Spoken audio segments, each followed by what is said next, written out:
If I were to start all over and learn Arabic from scratch in 2025 with all of the technology and all of the resources that we have available to us today, here is the exact process that I would follow. I initially learned Arabic 25 years ago, more than 25 years ago in a traditional madrasa. I was young and I had just recently memorized the Quran. And truth be told, the method and the approach that I used in order to gain the language myself was sound, and it was proper, and it was traditional. And traditional language learning destroys modern methods, hands down. So the problem wasn't the approach. The issue is that the grammar topics and the discussions were not framed as solutions to comprehension issues, but instead there was a heavy emphasis on rote memorization.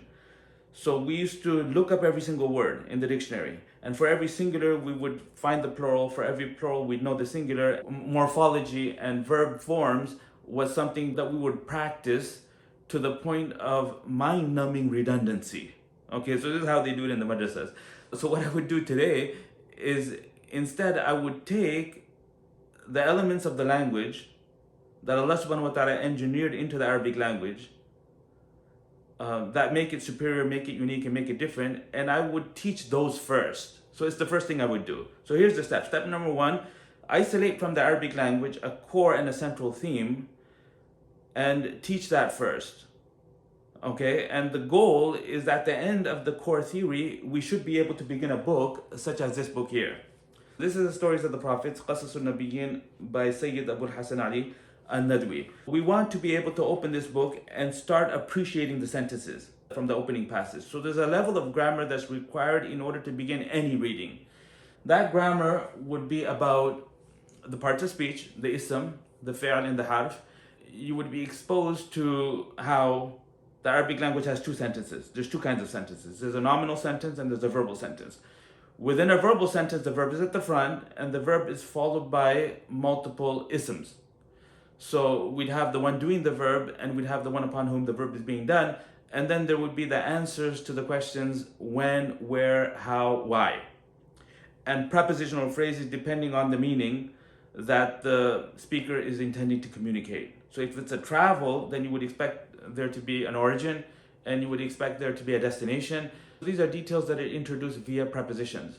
So how do you distinguish between the roles of the ism? So when you have a verb and two nouns, you got to be able to tell which of the nouns is the one doing the verb and which of the nouns is the one upon whom the verb is being done. So the Arabic language, there's a special process and there's a special way to be able to differentiate between the roles of the ism. So I would teach this first. Okay? The next thing is that if you have a nominal sentence, that doesn't start with a verb, but instead it starts with an ism. Like this masjid, which Ishaq alayhi salatu wasalam built in Sham, is Baytul Maqdis. So that's a lengthy sentence. There's more than 10 words there. So some of those words together would connect and form the subject of the sentence, and then some of them would connect and form the predicate. Now, in English, it's a non-issue, because in English, there's a verb, is, the verb to be, and what's on the left side, because English is written from left to right, so what's on the left side of the is the subject, and then the is creates a division, and what's on the other side is the predicate, and regardless of the number of words you're dealing with, it's not an issue, because you have something to distinguish. In Arabic, there's no is. There's a lack of is. So how do you tell from where to where is the mubtada and where to where is the khabar? So this is an issue that needs to be resolved. So I would explain these two core issues and their solutions at a 30,000 foot bird's eye view, big picture understanding of what these two core issues are, and then I'd explain the total possible ways an ism could be used. And with respect to verbs, I'll talk about the tenses, and I'll talk about how consonants in the Arabic language are grouped into groups of three.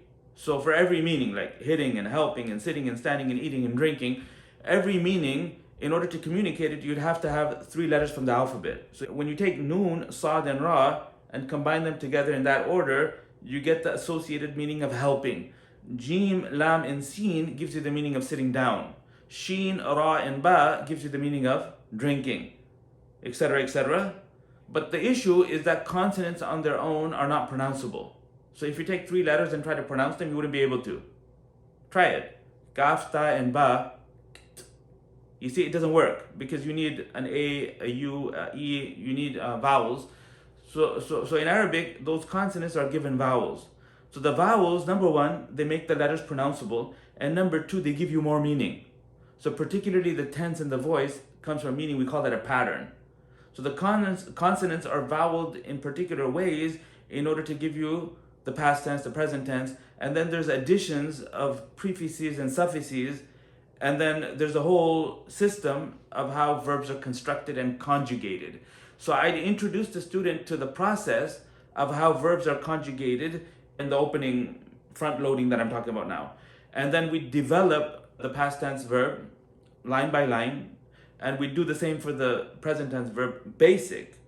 And then we'd start our reading book. Okay, and then once the book begins, two things happen. First of all, the enthusiasm level of the student goes through the roof because they no longer have to wait for a payoff and they're getting immediate results. And number two, it allows us to introduce new grammar based on need and necessity. So when we begin the book, the student is not going to be able to translate everything. This is light. There's not a lot of words here, but the point behind the book is not to gain fluency. So there's two kinds of guided reading.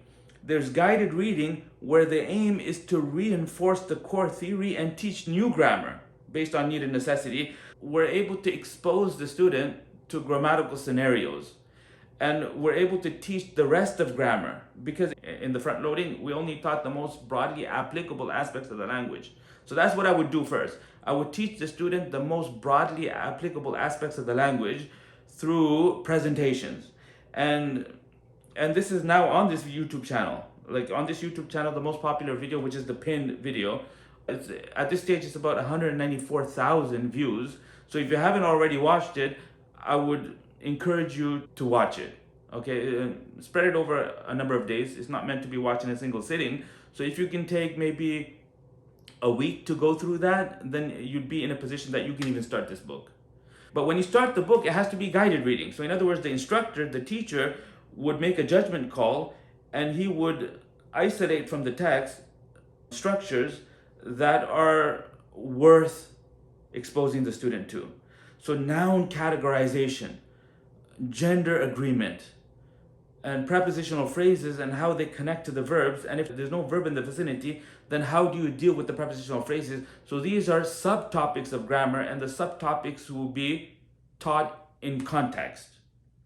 So we don't have any textbook. In these initial stages, there's no textbook. There's guided reading, and the goal behind the guided reading, more than vocabulary building and more than gaining fluency, is to teach grammar. So this becomes an excuse to be able to teach the rest of the language, because the author is bringing the structures in calculated ways. So this gives the teacher an opportunity to introduce and expose the student to new comprehension issues that need to be solved.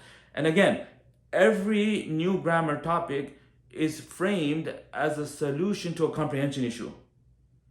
And as crazy as that sounds, I don't think there's a lot of other teachers that do it this way. Every discussion, every grammar topic, the student is seeing it repeatedly. And every time they're seeing it, their initial understanding of it is increasing. So the beauty of this method is that it doesn't require the student to master everything at the level of perfection the first time they see it, because the only reason I would choose to speak about something is because it has broad application. And by definition, what that means is that you're going to see it again and again. And your subsequent encounter of that grammatical scenario will give me an excuse to re-explain it. So the subsequent explanation can only increase your earlier understanding. So if you were at a 60% understanding of it the first time you saw it, then this percentage cannot drop. It can only go higher. So after some period of time, the student will have been exposed to all possible grammatical scenarios, and simultaneously morphology and verb conjugation will be taught separately, tense by tense, starting with the past tense and the present tense, which we would teach even before the book begins. So there's some of it that's taught even before the book begins, and the rest of it is taught after the book begins through the guided reading.